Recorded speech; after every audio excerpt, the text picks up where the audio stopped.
Okay. Let me know when we're streaming and we'll start streaming. We are. Good morning, everyone, and welcome to the CVTA Finance Committee meeting for Wednesday, May 10th. And do we have anybody, welcomes or introductions other than welcome everybody? I'm glad to see a full house here and full committee here today. Ms. Firestone, would you certify quorum, please? Yes, sir. Chesterfield County. I am present. Hanover County, Chair Peterson. Here.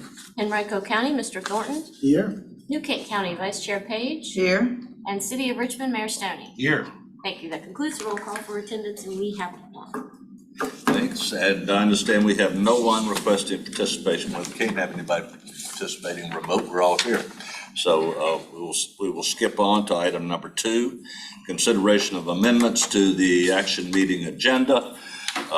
I have one amendment. I'm going to add item 5B, which is Finance Committee rotation of membership, which we're going to need to discuss as July and August is showing up real quick. We're going to have to make some decisions. This is not about leaders. I'm not talking about the leadership of either CVTA or Finance Committee, but the membership rotation of the smaller jurisdictions. Are there any other amendments that we need to put on the agenda? Hearing none, we'll go on to item number 3, approval of the April 12th meeting minutes. Everybody had a chance to look at those? Do I have a motion for approval? Motion, so moved. Second. Motion and a second. All in favor indicate by saying aye. Aye. All right, any opposed? The minutes are approved. Do we have anyone here who wishes to address the Finance Committee as part of the public comment period? Do we have anybody online? We have visitors online, but no one has indicated they wish to offer comment. All right, then we will move on past the public comment period, and I'm not going to waste your time with a report telling everybody what a great job we're doing, because we all know we're doing it, and it's just we will go on from there, and you can report that I had no formal report again. CVTA activities report, Mr. Parsons. Thank you very much, Mr. Chair. The item 6A, the financial activities and investment reports are starting on page 7 in the agenda packet, and it looks like those are for the investment report is from March of 23. Don't really have a lot to add. We continue to monitor the interest earnings for FY23, which are shown at the bottom of page 8.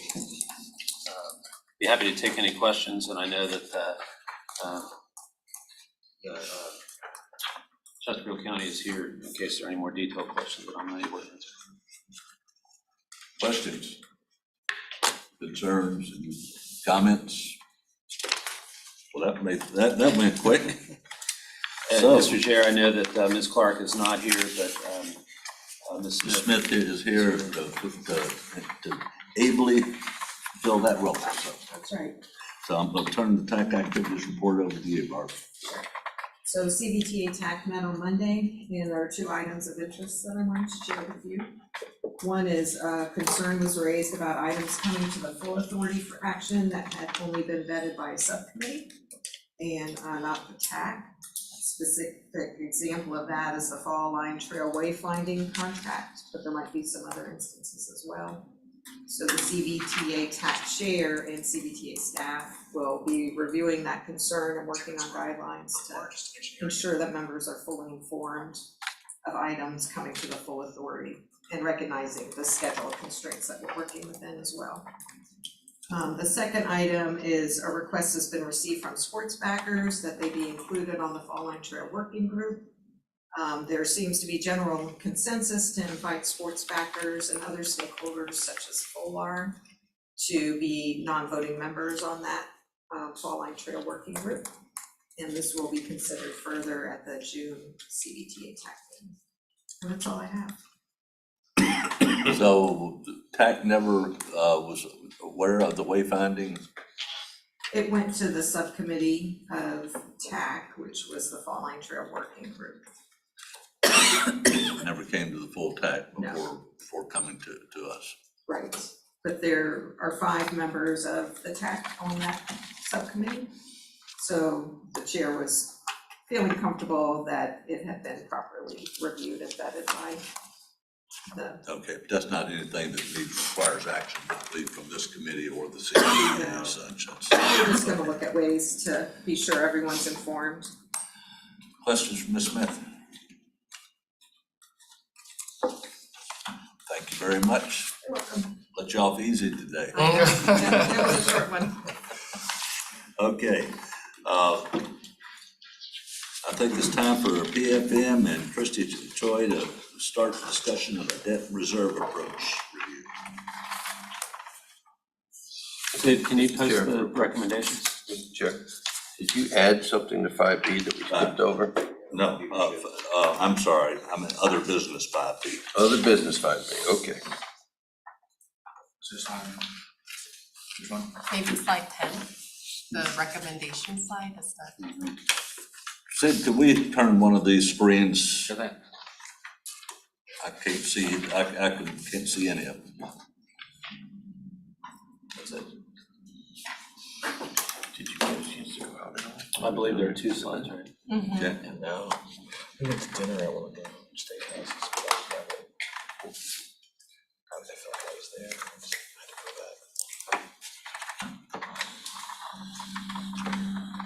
back. Yeah, so I think this is a follow-up conversation to make sure that I am addressing any questions and considerations from the group, following up from both the board meeting as well as the last finance committee meeting. As you know, we have posed 2 policy enhancements to the existing set of policies. One is what you see in front of you, which is the working capital reserve requirement to set aside some funds that total of 90 days of or 3 months of budgeted annual regional CVTA funds, which is approximately 17 million. So that was reserve, a working capital reserve recommendation that we had provided so that we can make sure that we're mitigating against the risk of possible cash flow mismatches sometime in the future. And then the other recommendation, of course, that's on, I think it's on slide 6 perhaps, is the debt service coverage policy recommendation, which we recommended a consideration of 2 times, which is a metric that you have revenues in the numerator and the debt service in the denominator.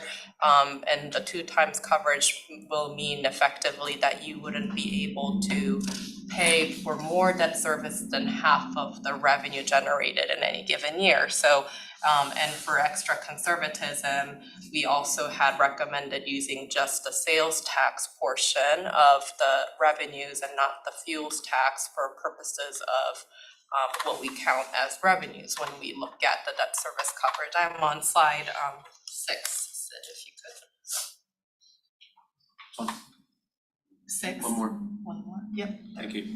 So that was the 2 policy enhancements that we had presented, and I'm here to address any questions or anything else that may arise from this group. Mr. Chair.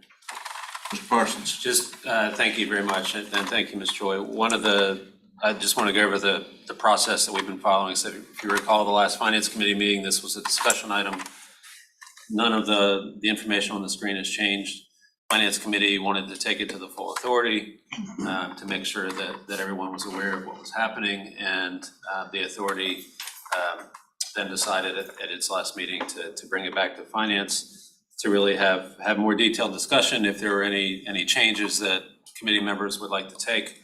If you see the next action item, or the next item on the agenda is looking at the actual amendment to the policies and procedures document that would support the recommendations that Ms. Choi just reviewed. So what we really wanted to do was make sure everyone on the committee was comfortable with this.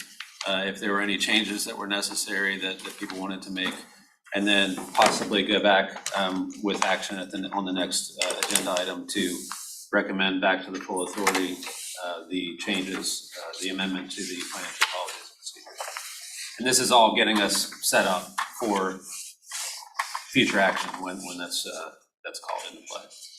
All right, with that in mind, we're not gonna finish up item one, we're gonna combine it with two, and we're gonna go hear that so that we can come back and address them both together. So with that, Mr. Parsons, financial policies and procedures. Yes, thank you very much. This is actually a fairly simple review. If you look at page 13 in the agenda, there's a red line of the financial policies and procedures. This was also last reviewed at our last committee meeting. But if you look at page 17, under the regional revenue section, the 35% funds, the suggested changes in the policies and procedures document are contained there.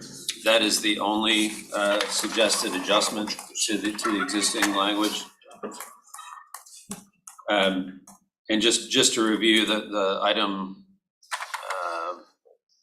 what do you call it when you do this? Is this Continue on, I'm just. 1A1 is referencing the working capital reserve equal to at least 3 months of the budgeted annual regional CVTA funds. And it reflects the exact language that Ms. Choi reviewed in the slide just now. And just to read it all, if tapped, the chief financial staff of the CVTA will develop a plan to restore the working capital reserve to its minimum level over a period not to exceed 18 months. The authority will revisit the level of this reserve no later than June 30th, 2025 to reflect its actual cash flow patterns and expenditure reimbursements. And then 1A2 is referencing the fund cost of issuance and other debt-related fees and services. If CVTA decides to debt fund projects, the ratio of sales tax revenues portion of the annual regional CVTA funds to annual senior lien debt service will be a minimum of 2.0 times. And again, this reflects the discussion that we've been having at the Finance Committee as well as the last authority meeting. So I think that's before the committee now for discussion, and we have PFM here to get back into the details of the 2 times coverage and any other questions that there were. I'm gonna ask you for one quick question. Do we need minimum or maximum of the 2.0? Seems like. It would be the minimum. So in this coverage metric, the revenues is what's in the numerator. So the greater the coverage metric, the greater the number, the 2 times, if 2 times were to be 3 times, it would mean that your debt service is less. All right, okay, that's, thank you. You ready for discussion on that? Yes, sir. We'll open the floor for discussion. Mr. Chairman, I brought up some concerns in the past at another meeting about some of this. And I don't know what our timelines for when we have to decide on the budgetary aspects. But I did find out that there is a group, I think, that we refer to sometimes called the Finance Working Group. I don't know whether this is the juncture for it, but my suggestion is that we've been assisted and rather succinctly actually during the duration of mostly of this organization, that this group of these persons from, I think, most of the localities, and they kind of get together and kind of look over things and suggest things to us. I did not know that it was a financial group that also has that capacity. And I think that we don't need to rush on anything. That's my feeling. If we could have this group also take a look at the data that we have and, see how they feel about that. And that's a pattern we've used in the past about other things. So I'm just saying that, and I'm speaking from the point of view that I just want to make sure that this organization will forever be solid after we are no longer here. And I think that has to do with what we do during the infant stages. And this is where we are today. So I just want to bring that issue up. I think it would not hurt to let that group take a look at some of our data and see what suggestions they may have too. Thank you, Mr. Thorne. To follow up on that, Mr. Parsons, who has been active in the financial working group? Well, we haven't called on them in the past few months, but the typical makeup is the finance directors for each of the member jurisdictions. All the jurisdictions have been actively involved? No, I can't say that. They've been invited. They've been invited? Yes, sir. Okay. Further discussion? Mr. Chair. And I realize that we have utilized the working group in the past, especially when we didn't actually have, or we have not hired or had not hired a financial advisor. And that was the purpose for utilizing the financial working group, because we didn't have a financial advisor. Now we have one. And now we're basically questioning the financial advice of the advisor that we hired to actually give us financial advice. I don't have a problem with it being looked at by the financial working group. However, what I'm concerned with is the timeline of all of this. And the truth of the matter is that what we're talking about here is not issuing debt, but actually positioning the organization to be able to issue debt in the future. Just because we position it to issue debt doesn't mean we actually will. Any one of the, as we know, any one of the, whether it be Henrico or Richmond, Chesterfield, could vote no, and that would be it. We wouldn't be issuing any debt. But I think that it's important for the organization to position itself that if something comes up and we don't miss an opportunity to fund a project because we didn't position ourselves where we needed to be. That's my concern. And I know that, so I would like to know from staff, from a project point of view, what would be a timeline that would be reasonable, that we would have to have something in place? And I think that's tied to smart scale, and it'd be probably tied to this next round of smart scale, which is, so I think those timelines are important to have before us. Again, I'm not opposed to letting the working group look at it, but I don't want to put us in a position where we've delayed and then we miss an opportunity, when all we're really talking about is actually putting the organization in a foothold to do something if necessary. That could be changed later if for some reason we decide that, you know what, we don't need to do that. That's my point. Other comments? Mr. Parsons? Just to address Mr. Carroll's question to staff, the timeline is important. That's actually the next thing on the agenda. But we are looking at winter for preparing the next round of possible smart scale applications. And there's other application cycles that we're looking at in the fall. So I think we'll hear from PFM what their advice is on the timeline to set up readiness once these procedures are in place. But I'm expecting it's 5 to 6 months. I think that's what we were told at the full committee last time, was that it's at least 5 or 6 months once we make the change, if we make a change, to actually get everything in place. And then, so if we go 6 months out to get it in place, where does that put us in if for some reason the authority decides that we have a project that we want to fund and we don't, and the way we've programmed everything out with our current project list, we can't do it. We can't even consider it. I guess, May I follow up on your question, Yeah. Mr. Carroll, is when do we reasonably expect we would first be looking at issuing debt? Is it 6 months out that we're talking about, or is it a year out? I think that's a great question, Mr. Chair. I think some of that is still up in the air, but our next round of CVTA regional funding is going to open, the application cycle is going to open probably in August. So once we get an idea of what the applications are and the project need, and the scale of cost for those projects, that's when we'll have an indicator whether we can continue with the PEGA model or there's going to be a need for additional funds. Okay. Mayor, it looks like you've got. No, I was just seconding what Chet said, with, we'll know we'll see what the Smart Scale does, and after that, I guess we'll see where we need to, if we need to supplement and complement their work, then we can use the tools that are at our disposal to do that.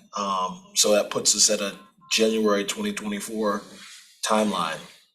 I know we're skipping ahead to the next item on the agenda, but it seems like this conversation, obviously concerning what the recommendations comes from PFM, involves all of this right here. So I understand where Mr. Thornton is coming from, but I do believe, I do concur with my friend from Chesterfield that this is the reason why we pay the retainer to keep a financial advisor around. And so we all can go back to our respective localities and have conversations with our financial officials. But this is why we bring the talent to bear here at CVTA. Ms. Page, you have anything to share on this? I'm listening and I have to concur with Mr. Carl. I think we had the working group before. We had sought for PFM to come in. And so I think that even though they met, they did a very good job. But now we do have financial advisors. And so we're taking, well, we should be considering their recommendation versus our working group, and let it be the responsibility of the localities to go back and have a discussion with their locality. Thank you, Ms. Page. Mr. Thornton, you started this conversation. My question is there an issue? Could we continue? This is subject to revision at future dates if we go forward. Any time it can be revised. So is it feasible to proceed with setting up a procedure and still letting the working group take a review? And if they come up with something that none of us have considered, we can always make a revision. Is that feasible?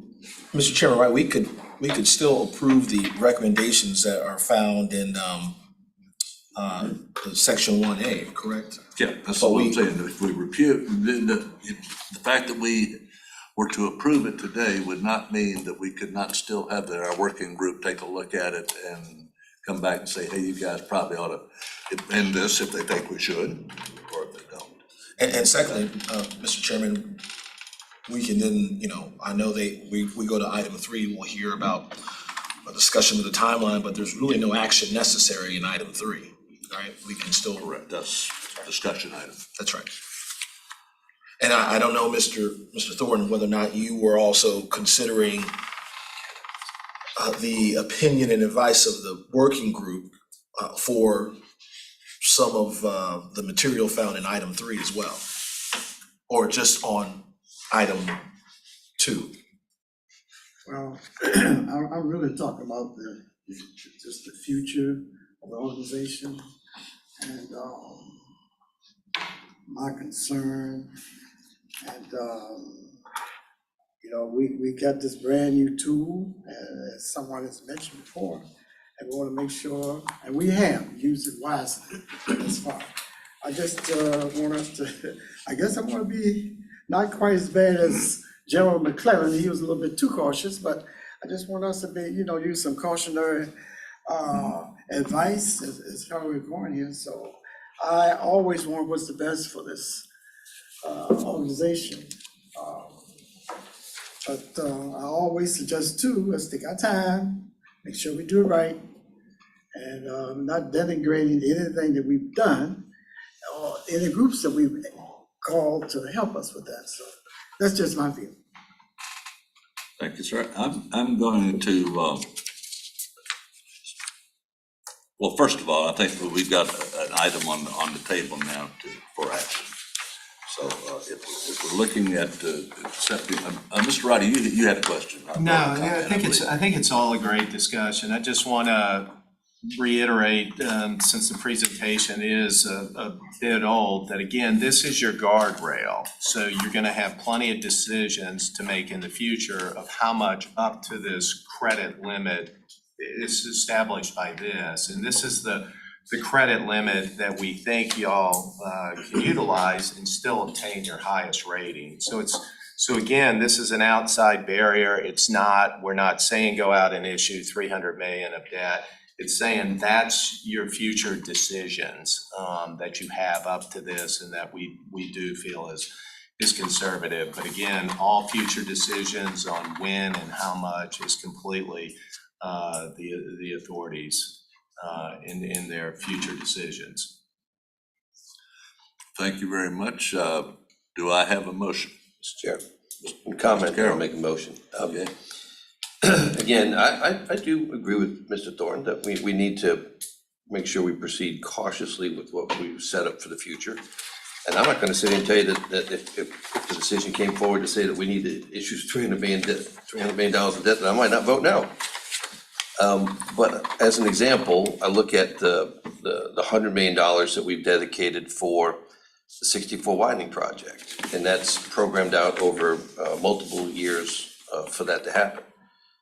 And that takes away from some of the PAYGO projects that we actually have programmed in on the other $276 million that we approved in the other projects. And so, you know, if the scenario came up that we could issue debt because the state would need it quicker for the 64 widening project, a minimum amount of debt to cover that 100 million. And that would relieve in the program for the other $276 million, it would relieve some capacity there for us to actually fund some of those other projects. I want us to make sure that we have the flexibility if needed to be able to do that. And that's it, because we know coming forward in the future, there are going to be some big regional projects that are going to come forward that we don't want to squander our debt capacity all at one time and end up like some other organizations that have basically leveraged themselves completely out and have no flexibility in the future to do it until they pay down more of their debt, and that's going to take some time. So I would make a motion to recommend this to the full body for consideration for approval. Do I have a second? Second. I have a motion and a second. All in favor indicate by saying aye. Aye. Or is this voice vote, or we need to? Voice vote. Okay, all opposed? And the ayes have it. Now, as chair, though, I'm going to make a request, Mr. Parsons.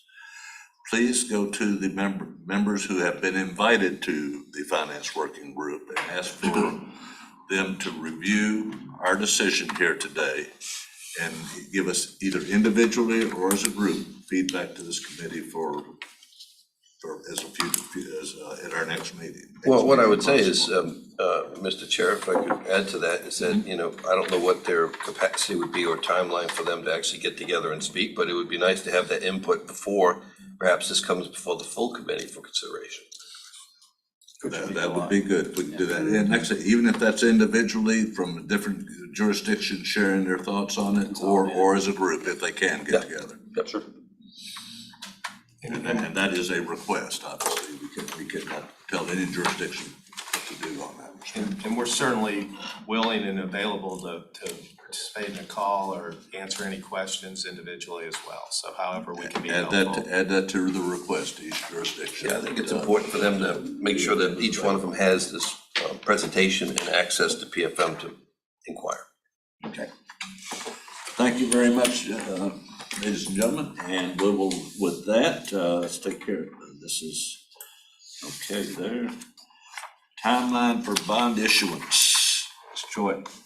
Sure, absolutely, and I think we've kind of already talked about the timeline a little bit, but Highlight it a little bit more. I do think the 6 months timeline approximately from start to finish is still a reasonable timeline.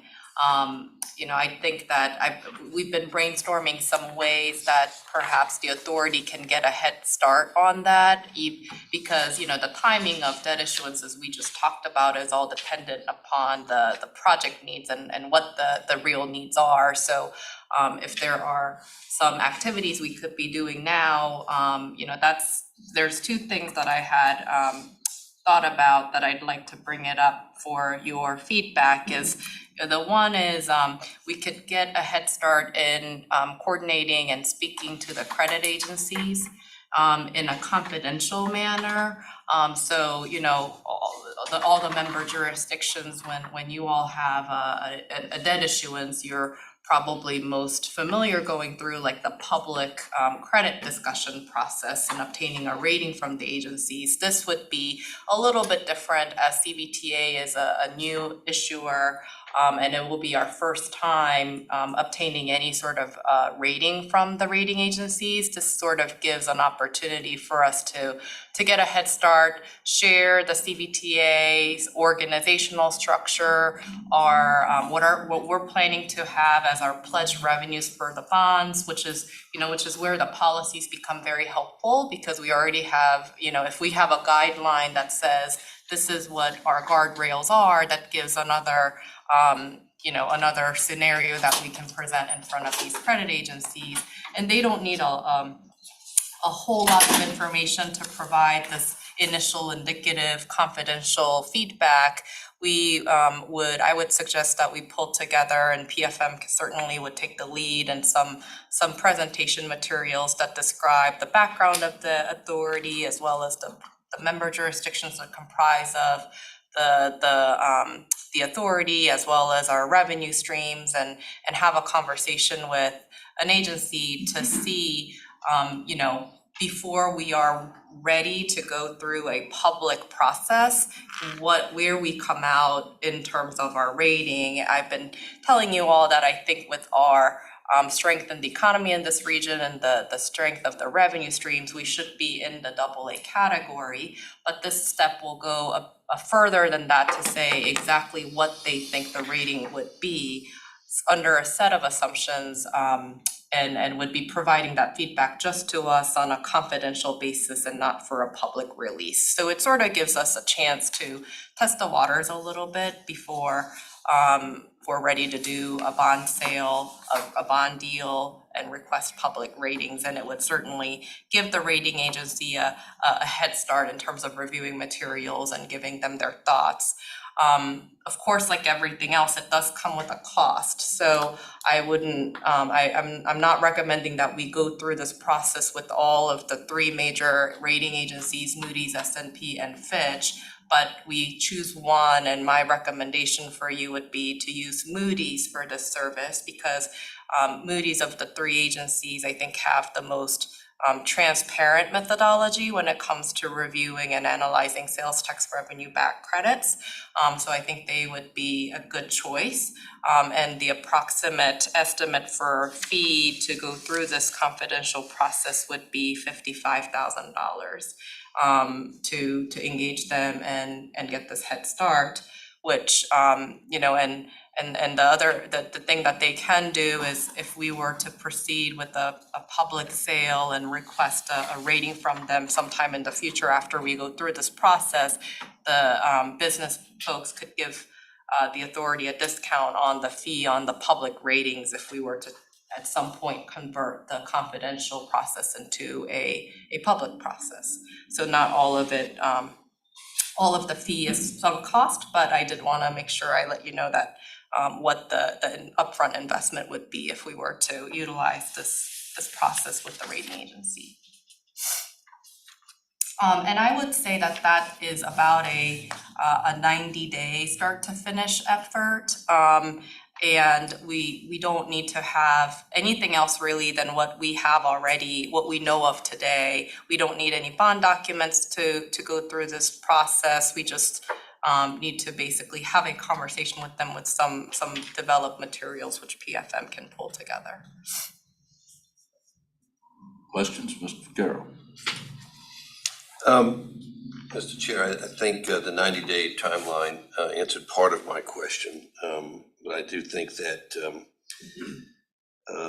I think it's important for us to have this go before the full committee first, before we actually, look at imploring, that. And then I also think that it would probably require a budget amendment, for a line item, or an item to be put in there, to cover any costs associated with that. And I would defer to staff to determine which particular line item would be appropriate for that to be put in. But I do think it's important for us to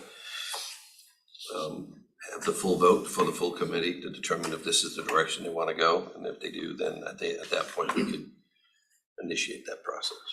Thank you. I'm gonna ask a question before we take that to a vote, if we could. This, what I'm hearing is, I was gonna ask the question, what are our next steps? And this obviously is, what you're telling us is the next step. Are there other steps beyond that we need to be discussing? We're looking at all the steps we need to be able to, ready to be actively issue debt if we choose to. What are the steps, and what's the order in which we need to get them done to get into that position? And cost.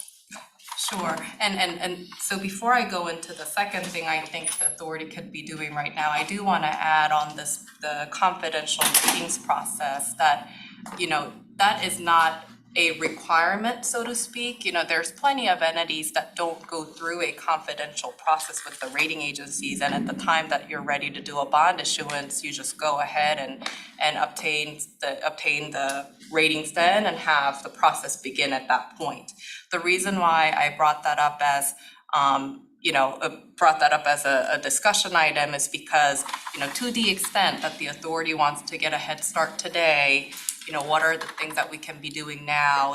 I think it's one of those things that we can be doing now to save some time later in the future, but I wouldn't categorize it as a must-do item as we get ready for a bond sale, because I don't think we have to. I think it's just something that we can be doing now to save time in the future. Doing this, will it make any difference in the end what our bond rating is? I really don't think it would, because, the truth of the matter is that, we're going to have the same revenue stream. Our credit fundamentals are not gonna change. And, this review is going to be based on those credit fundamentals. So I don't think that going through this process is going to change or move the needle in terms of what the real outcome will be in the future. It just gives us an indication of what we would, what kind of feedback based on the feedback that we obtain, it'll just give us a sense of what to expect when we're going through the process with all three agencies. Okay, so the only value is it would still end up guessing in the end, is that what I'm hearing? That was. Oh, no, I think What it's gonna be. through this process at the end, the Moody's will issue us a rating. It won't be a public rating, but we will know exactly what that is. So we won't be going into the real process. We at the time that we're ready to do a debt issuance, we probably have a more streamlined conversation with them, which will make the process shorter. And we will know that most likely than not what the ratings will be. There could be some, if there were some major change, like our, pledged revenues became something totally different, or the General Assembly changed our revenue stream, that would be a different story. But assuming that the factors that initially, the facts that we presented to them don't change, then we would have a very good certainty of what our ratings would be going into the public process. Thank you. I would recommend Frederick, you go do ahead. it if you didn't ask for my input, but I'll provide it. I think it's a good process to go through it informally. So the body has been very prudent and very cautious at every point in its growth and development. And in order to avoid any surprises or shocks or anything like that, going through the informal process, I think, holds a lot of value. And especially for a new organization, going through that process so that the whole body as a body can be well informed about how it works and what to expect, again, holds a good deal of value. So if you're asking me, and you haven't asked me, but I would suggest that you go through it. It's a hefty price tag, but in the long term and in the short term, I think it would be well worth it. Mr. Chair. Mr. Carroll? This is a question for y'all. So this is what you do for a living, right? It's your job. So in many of the cases where you are presented with providing this type of financial assistance to organizations, this is a pretty standard recommendation that you make in order for that organization to better position themselves in the future. Is that a pretty accurate statement? Yes. So this is not something that's out of the ordinary. It's not something that's exceptional for us. It's like something, if you were going to the next one down the road, you would say the same thing. Look, you want to better position yourself, this is what you need to do. Yes. And then if, I wanted to make sure that whoever's watching or watches this later understands that we're not trying to reinvent the wheel here. This is something that is a sound financial decision and practice for an organization to do. Very logical first step for a new organization, as Mr. Gregory said. absolutely. Sometimes you need to make sure we spell it out. And I mean, going through it as a trial run, if you will, informally with Moody's or whomever, they're gonna help you navigate that. And if there are little things that they see that would better position the body or the agency going into the public process, they're gonna point that out. So, and PFM will help us navigate that. And there may be some little administrative things that they think would help the agency get a better rating and therefore better value in the bond market. I mean, they're gonna help us through that. That's the purpose of it. That's one of the many purposes of that process. And there's value there. And so, again, a very prudent step to take before you enter into the public bond market. Mr. Chairman, I want to say I concur with the value, and these actions may seem a tad bit extraordinary because the authority is still in its infancy. However, it does not surprise me that these are the sort of necessary steps that sort of steps are necessary if we want to get this authority to the next level. And I will add that if we could also, I know this is on our agenda as an authority at large, is bringing an executive director or chief executive into these discussions. So, even though we will have sign off on these matters moving forward, at least the guidance of a transportation or a planning professional would help us take these steps without being so, I guess you would say, cautionary in our movements. Thank you, Mayor. This obviously was put out as a discussion item, but I think it's now become an action item to be considered as far as referring this to the full board. But I think it's also going to be tied to our next item on the agenda, which is the operating budget, which I believe only has $25,000 in it for financial advisors. So, Mr. Peterson, may I Yes. add one more item? Please. So I think in the same vein, so that was I did have one other possible action item for consideration, Okay. which is, the part of this process that will take the longest amount of time would be drafting the various legal documents. That will be a brand new set of legal documents for the authority. And so to the extent that we can get a head start on engaging with the bond counsel who can help us draft some of those, framework, the fundamental documents like a resolution, a bond resolution and a bond indenture. That is another item that we could definitely, the authority can get a head start on, because that the bond sales schedule is going to be we're gonna have a lot more flexibility on the bond sale schedule and our ability to move in a timely manner if we've got those documents drafted and ready to go. So you're recommending that we engage bond counsel as well? Correct.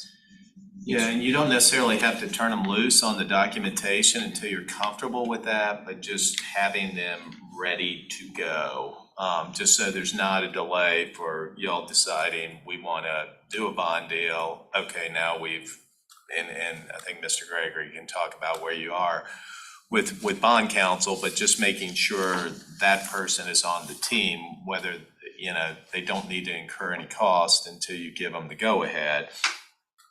So you're not spending any money there, but just making sure they're ready to go is gonna save you some time. Mr. Gregory.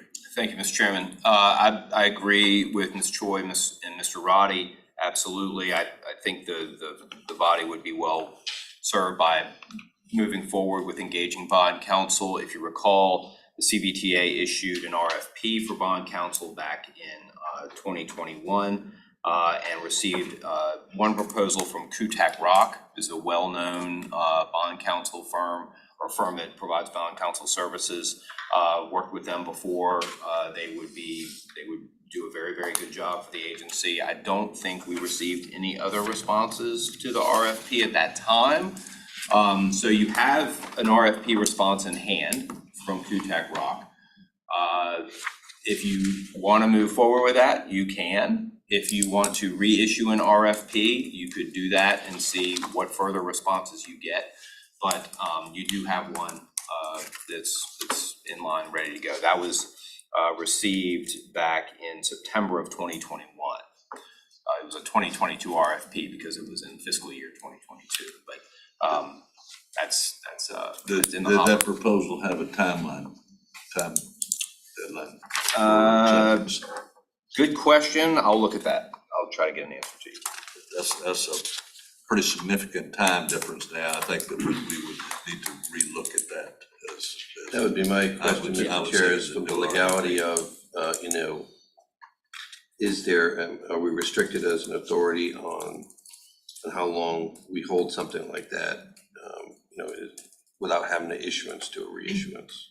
I don't think there's any legal restriction on that per se, but it certainly would be prudent to reissue the RFP at this time. Time has lapsed, almost 18 months, so, or thereabouts. So yeah, I mean, if the body wanted to reissue an RFP for those services, it certainly would make sense. And now where you're further along, I think you generate greater response. That's exactly what I was getting ready to say, that there may have not been, even though we put it out last time, there may have been some uncertainty in some organizations that decided not to participate or try.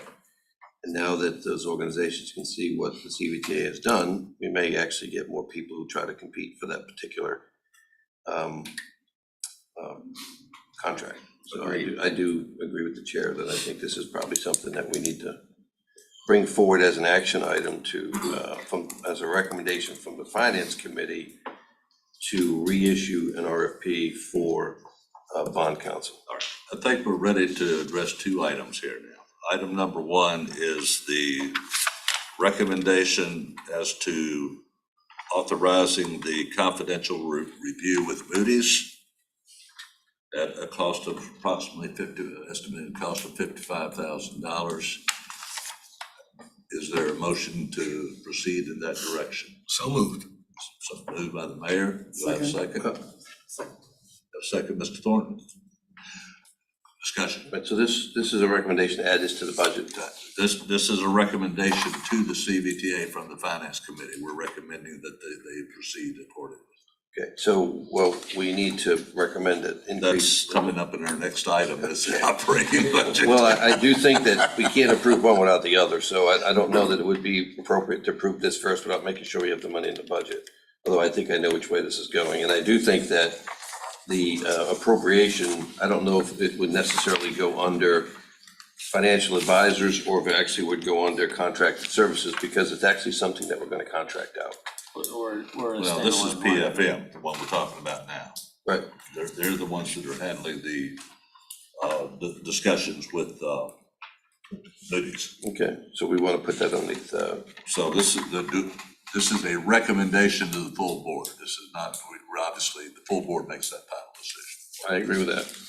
So we have a motion and a second. All in favor? Well, he has this puzzled look on his face. We have to have, pardon? Quick question for Mr. Roddy, Ms. Choi.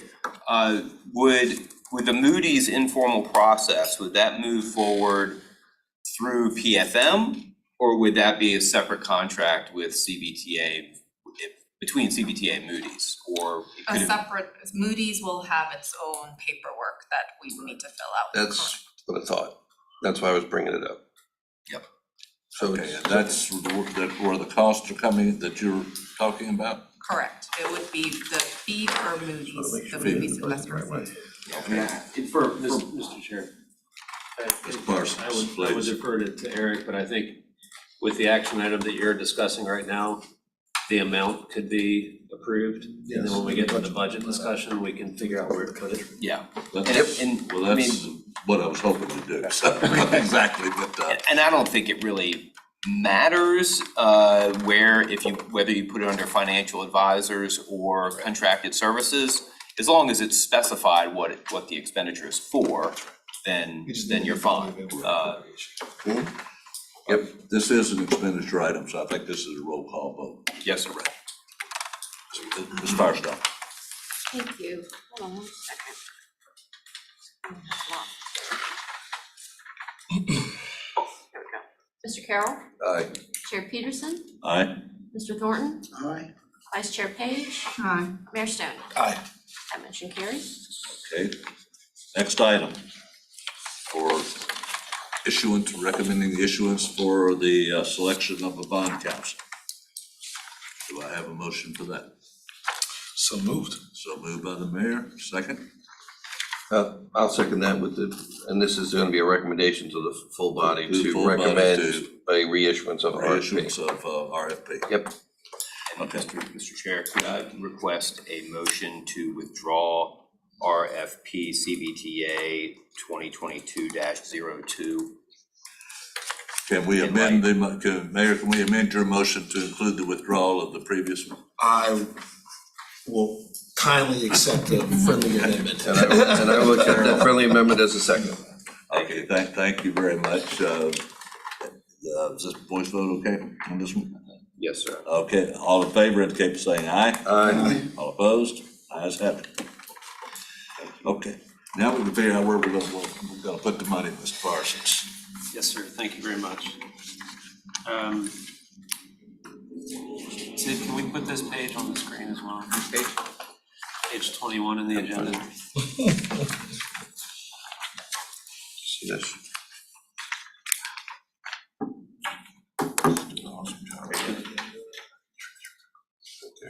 Okay, page 21 in the agenda packet shows, this is obviously pre the discussion we just had, but this is a draft fiscal year 2024 proposed budget. And I wanted to highlight just a few things. It really doesn't change a lot from the existing budget that we're operating under. The expectation for administration and staffing remains. Last year, there was fully loaded costs included for the hiring of a full-time executive director. It also includes staff support for Plan RVA. And as you can imagine, we're going to have increased staff support over the next year with review of project applications. Now that we have some SPAs in play, there's going to be review and reimbursement requests that are going to be coming in on a regular basis. So we recommend keeping the administration and staffing as it is, and then we can reassess throughout the year. The other two things I wanted to highlight that are showing increases under professional services and contracted services. We increased the line item by $25,000 to fully cover the cost for the wayfinding plan. And then, as you recall, in the evaluation of regional funding applications, we do a third-party cost estimate review with the increased scrutiny of how cost estimates are developed and whether we're able to stay on track with those. We believe that cost estimate validation is absolutely necessary and wanted to make sure that cost is included. And as an aside, the plan for staffing at Plan RBA through this next fiscal year is to hire a full-time civil engineer that can provide in-kind staff support to support those kinds of reviews. So that is something that is definitely on our radar. Then- Lawson, Mr. Khan, would you define for me again, wayfinding plan? Yes, sir. This is something that the authority approved at its last meeting, was to award a contract to a consultant that will help in developing a wayfinding plan for the entire fall line corridor. This is something that's starting as soon as we get the contract signed, and we expect it to be done in the next year. And it'll help, consistent signing and directional signage and wayfinding for people who are on the trail and want to find community facilities and resources and all of the things that we want visitors to know about. Thank you. Yes. That was How to get on actually a Green City. great question, Mr. Thornton, because I think a lot of people are going, what is he talking about with wayfinding? It's so the bicyclists can find their way over to the Green City.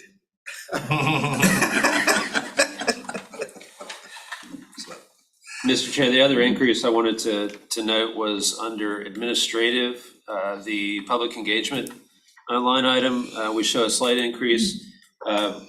We had kind of held off until the executive director was hired, but the intent is to develop a standalone CVTA website that is easy to access for members of the public and people that are looking for more information just on the CVTA, as well as additional support for video and media production to help with our telling the story of the CVTA and what it is and what it does, and the production of our annual report, which we had started basically in-house last year. Chair. Mr. Garcia, are you done? I just wanted to note the addition of the $50,000 needs to be reflected in Okay, so, the bottom line. so that's where I'm at now.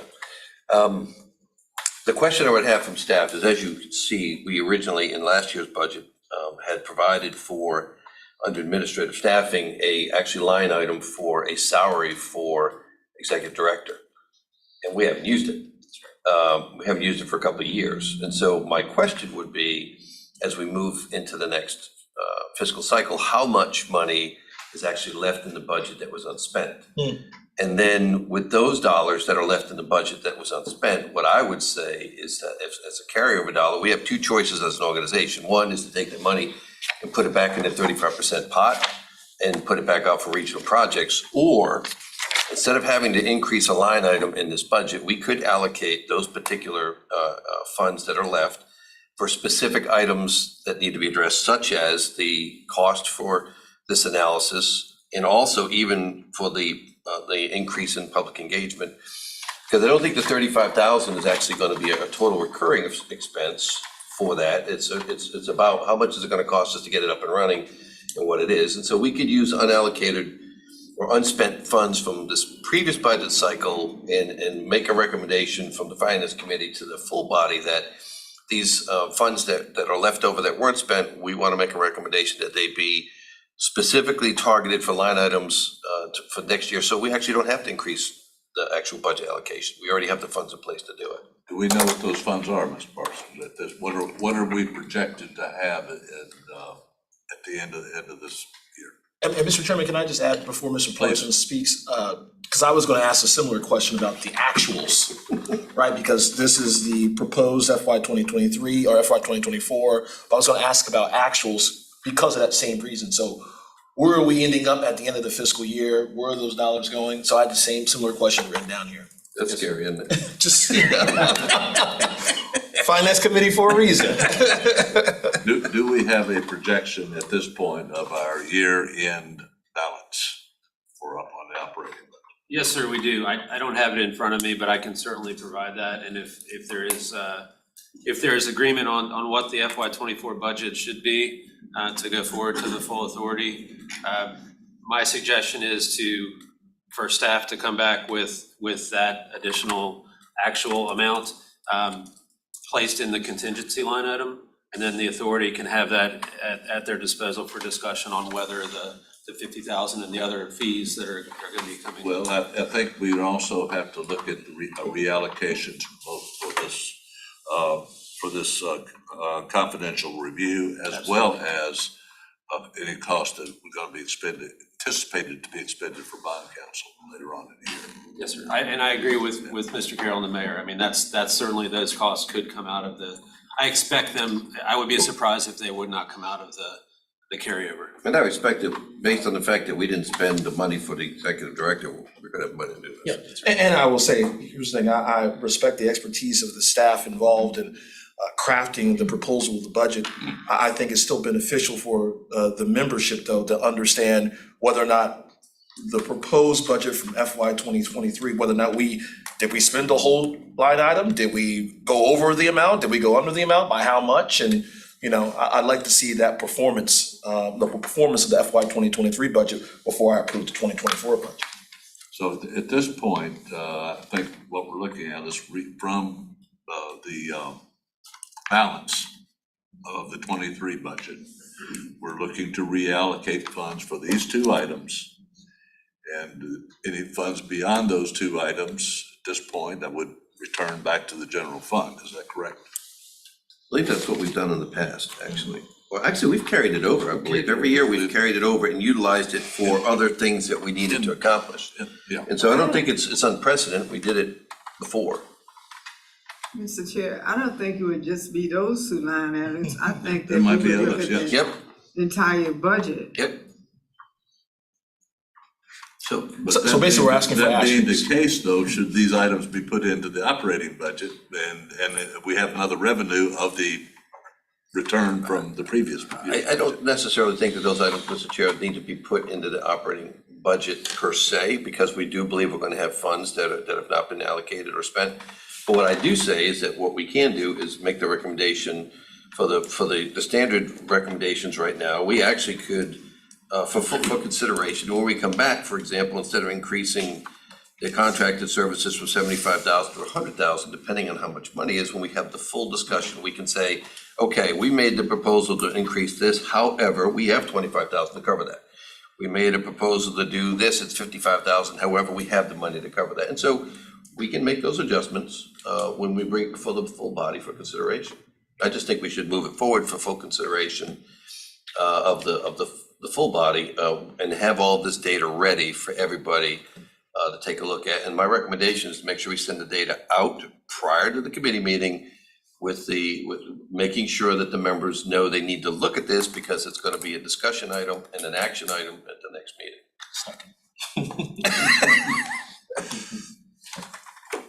Very good. Further discussion on this?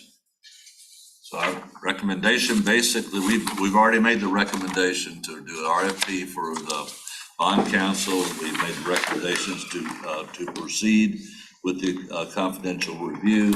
Now, the question now comes down, is to passing the operating budget in front of us with the additional item that we will be looking to reallocate funds from the 23 budget to cover these other two items that we've already recommended for approval. I don't think we I can do that understand. without getting the information that the mayor and Mr. Carroll requested. I think we can move it forward for consideration, for action. We don't necessarily have to have a recommendation coming from the finance committee for approval.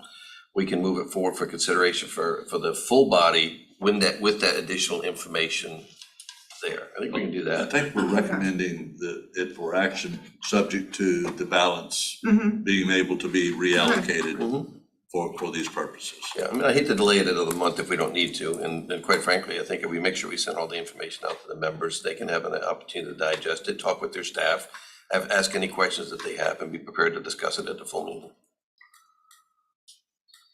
Okay, so I'll make a motion, and I'll make it kind of clear, that way we can, because I think I've done a lot of talking unfortunately today. I'll make a motion to move this forward for consideration to the full body, and to make sure that all of the additional information is provided to the full body for consideration relating to these additional expenses that are proposed, and use surplus funds. And your motion includes recommendation for acceptance of the operating budget as proposed. I think With these I think additions. I think recommend, I don't know that we necessarily have to do a recommendation for approval from the finance committee. We can actually move it forward for the rest of discussion as a item for the full body to consider. Because again, we can make a full approval from here, and it goes forward to the full body as a motion already approved. I don't know if I want to do that. No, I'm saying we need to recommend acceptance of the operating budget as proposed here in our agenda today, with the additions that we have already recommended for approval being funded out of reallocated funds from 23. Is that correct? I think correct me if I'm wrong, but I think what Mr. Carroll is suggesting is move it forward to the full body without a recommendation for approval, simply as an item for consideration and recommended action without a recommendation one way or the other. Not recommendation for approval, not recommendation for denial. It's just a neutral proposal to keep the process moving forward with the additional information. And I think that's prudent based on what Ms. Page said, that we need this other information.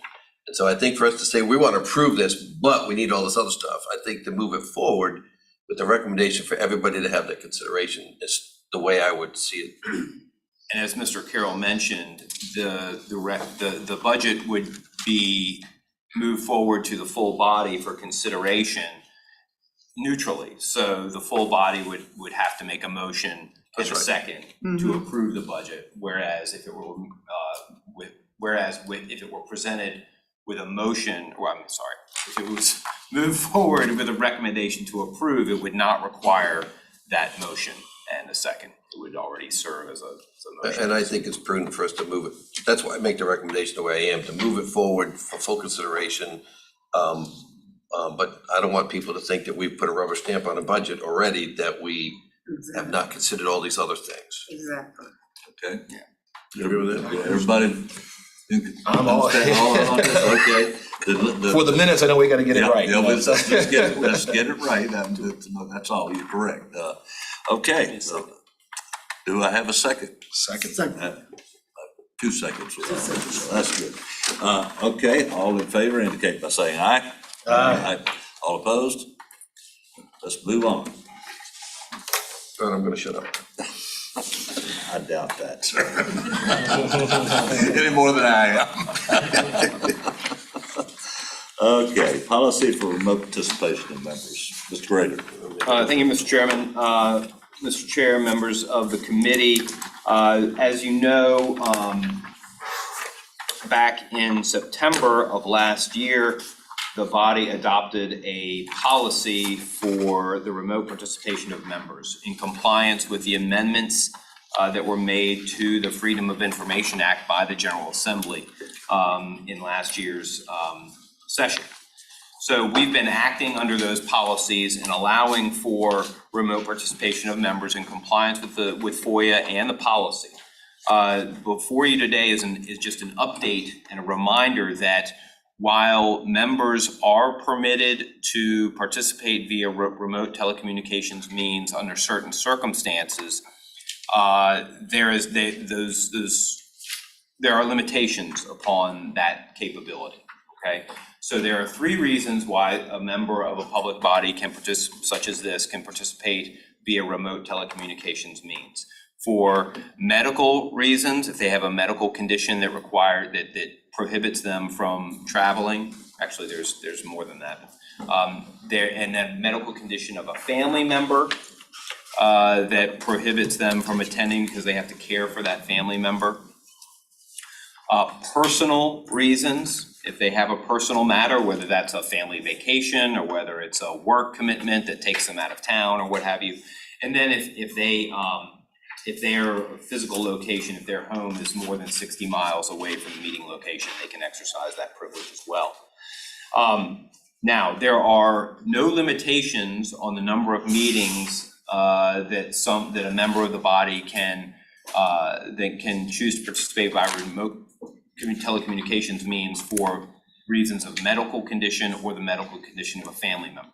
But if they're exercising that option for personal reasons, They have to be specific about what those personal reasons are in their request to the chair for approval, and so the body is advised of that. And they can only utilize that criteria, that basis, either 2 times per year, 2 meetings of the body per year, or 25% of the entire meetings of the body per year. So for practical purposes for this body, and I believe for the full CVTA, that's 2 meetings per year. Okay, so we need to be careful about and prudent about how that is administered going forward.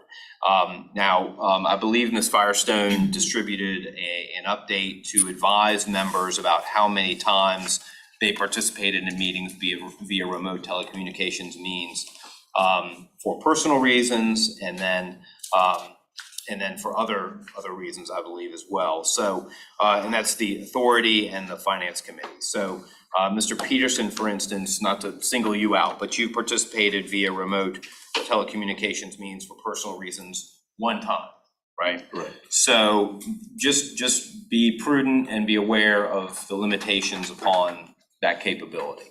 Mr. Well, actually, that time, I believe, in my case, would have been the medical, because that was for my wife. I had to take her to the medical. Okay, well then, I would suggest that you've noted that for the record, that the records of the body be clarified to state that that was for medical reasons for a family member, not for personal reasons. So we can go back and make that change.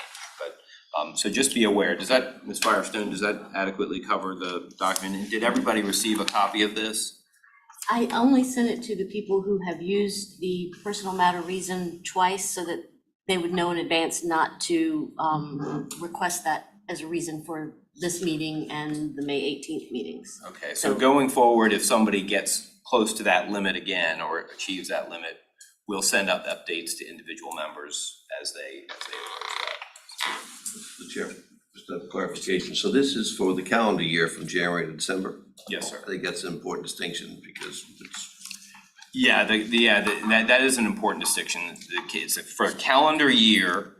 Meetings, of course, the meeting schedule is done more on a fiscal year basis. So but for purposes of FOIA compliance and compliance with policy, that's a calendar year. So just bear that in mind.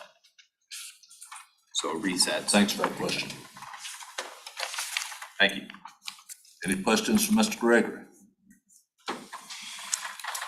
Okay, next item we have is item 5B, which is basically committee rotation of smaller jurisdictions on this committee. You know, under the regulations and the laws forming CVTA, this committee automatically has members from the city, Henrico and Chesterfield, and the other 2 seats are held by other jurisdictions or part members of the organization. We started with the 3, Chesterfield, Richmond, and Henrico.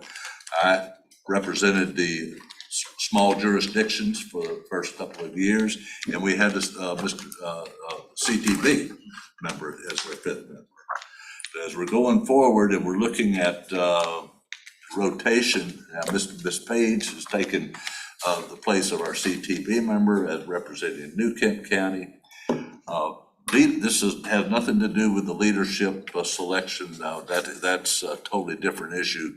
But as far as membership rotations on this committee, we all know that this committee really is sort of the heart and soul of everything that goes on with CVTA. We're all addressing it here and helping the rest of our fellow members go work forward. So it's very important that the smaller jurisdictions have good representation, I believe, on this particular committee.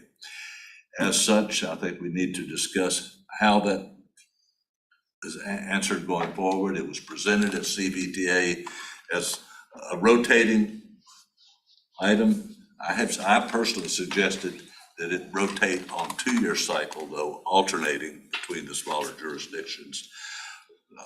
One year, it takes half a year before you figure out what's going on to some degree. I think it would be very much to the benefit if we could have at least a 2-year rotation on those smaller jurisdictions to make sure we have good, solid input from our partners in those jurisdictions. Open the floor for discussion. Mr. Chair. Mr. Parsons.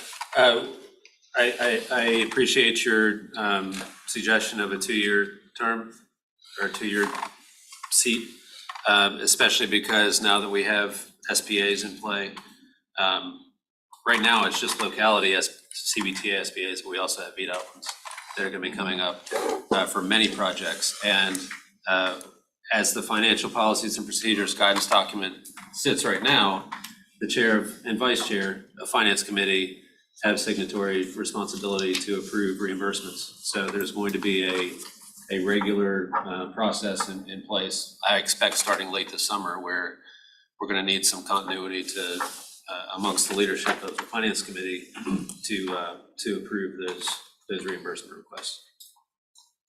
Thank you, and I believe, is that in policy or in the bylaws that we have to have chair and vice chair co-sign with staff? It is not in the bylaws, it's in the guidance documents under the financial Okay. policies and procedures. I don't know if that's something we need to address, whether both need to sign or not, or just one. But at this point, the discussion that we're really having is, because we're coming up here with very quickly having to make some changes on this committee as well as the full CVTA as we start our next fiscal year. I believe the next CVTA meeting is not until the 1st of June is our joint meeting. And we need to get people prepared to go in place for our coming fiscal year. So I think we need to make, I would assume that this full CVTA has to approve what we choose on this. I think we need to go to them with a recommendation at the next meeting as to how we should go forward. Mr. Chairman, I was gonna ask, are we, this discussion, is it speaking to the 2 seats now that are occupied by quote unquote smaller localities, or one seat? I'm saying, my suggestion is that we are, right now, Ms. Page is already participating here, that she would continue. And another jurisdiction would start their first year of 2 years. So that would be an alternating, the smaller jurisdictions would always have somebody who's on it for the At least second one. year. Yes. Is that the proposal, Mr. Chair, is that the proposal that John brought forward at our last The meeting? proposal that was brought forward was change every year.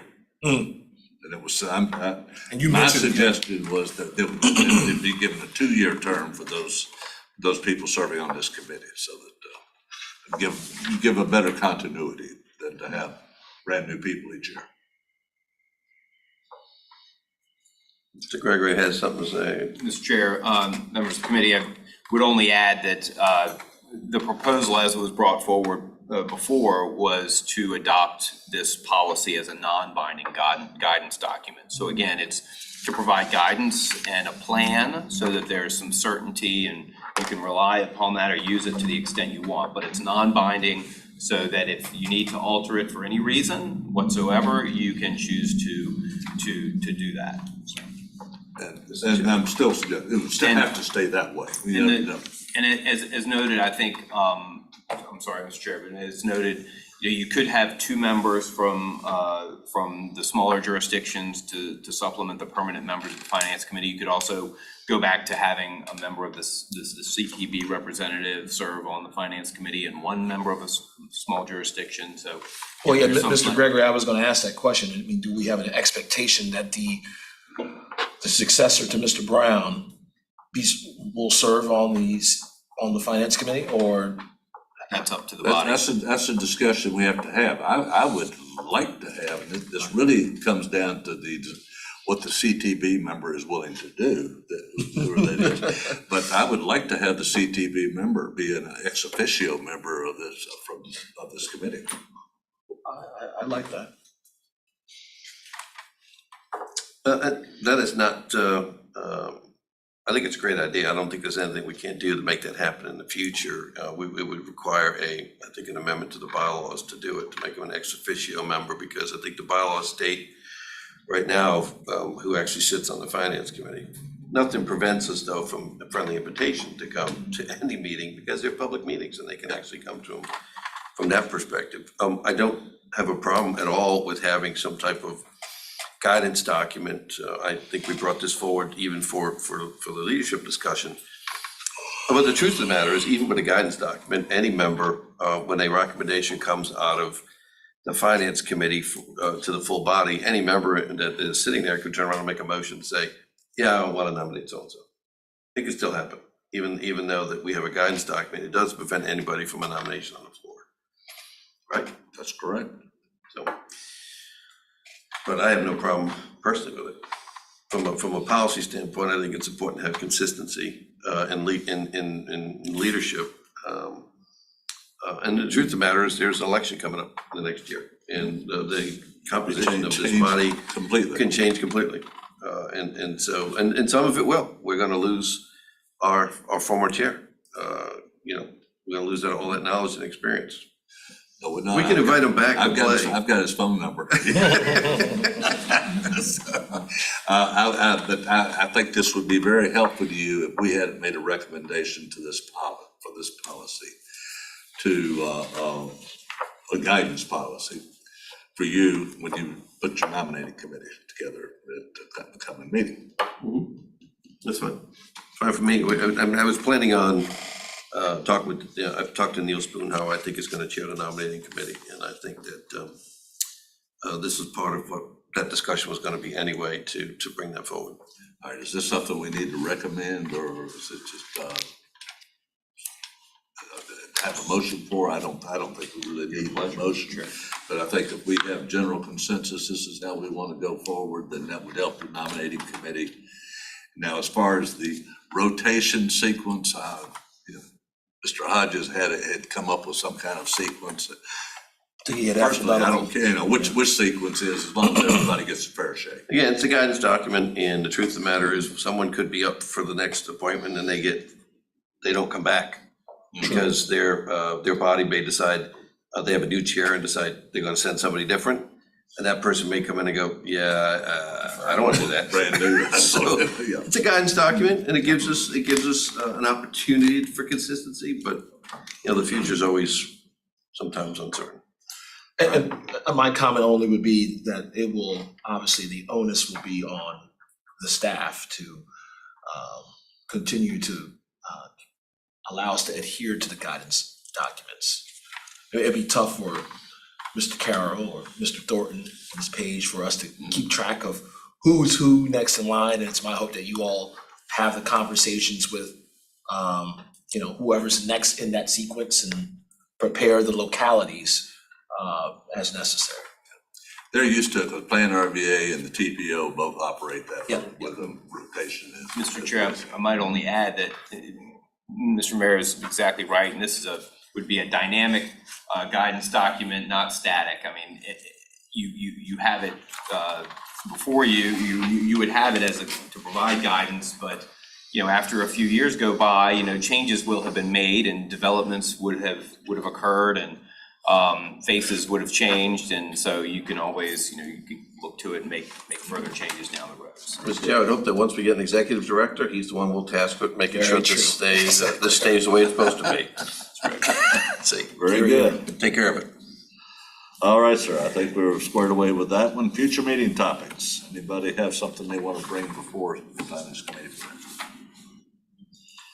All right, hearing none. Comments, member comments? Mr. Chairman, if you would indulge me for a moment. Certainly. As we were kind of going over our business today, I'm looking at these meetings now through a different lens. I just want to share with my colleagues what I see, and my sense of pride that I have for the CVTA and each of you for what you've done. And this organization, we've had the wisdom to hire PFM, who's given us good information. And we've been taking things in a steadfast and cautionary way. And the average citizen has no idea. But I want to share this with you because years from now, Some of us will only have this in our minds, but it's important, I think, for you to know what you have done over the years for this organization. And so I just wanted to just mention that to you, to each of the commissioners, even staff persons, that this is very significant, what we've done with this new creation that we have. And so just wanted to share the different lens. That's what's going on. And again, I think also I give metaphorical flowers to each of you, really, for having a husband this organization and how well we have taken care of it. And I think we ought to be truly commended for that. Thank you, Mr. Thorne. Mr. Chairman, you should be Mayor. also commended for such. Absolutely. I think we all agree on that, but I think we need to extend that too, also to the staff, our advisory committees, because we're all very fortunate to have smarter people than we are helping us. Very true. And without them, I don't know what we wouldn't be who we are without the assistance of these folks. If I could just add to Mr. Thornton's comment and the mayor. So, thank you, Mr. Thornton, for those kind words. I think that this body made a very wise decision in electing you to be our first chair. And because my experience, and I was the new person on the block, quite frankly, especially for the regional conversation, I think we've reset the bar on what can happen regionally when you take politics and you set it aside and you look at what you're actually trying to accomplish and erase the R's, D's, the I's, and say we're people. And we're all representing people in the community. And we're all trying to do the same thing, which is to solve the problems of the person who's trying to get to work every day or get home, which is, or go to the grocery store. And what I've seen has been inspiring, quite frankly, for me, to get to know all of the different people that are involved in the organization at all levels, and the staff, and see people. We've always had really great conversations about everything, and it's just been, I don't know, it's been one of the most rewarding things that I've been involved in my lifetime. Thank you. Further comments? Everybody else have other things to do? This meeting is adjourned until June 14th, right back here in Harvey April.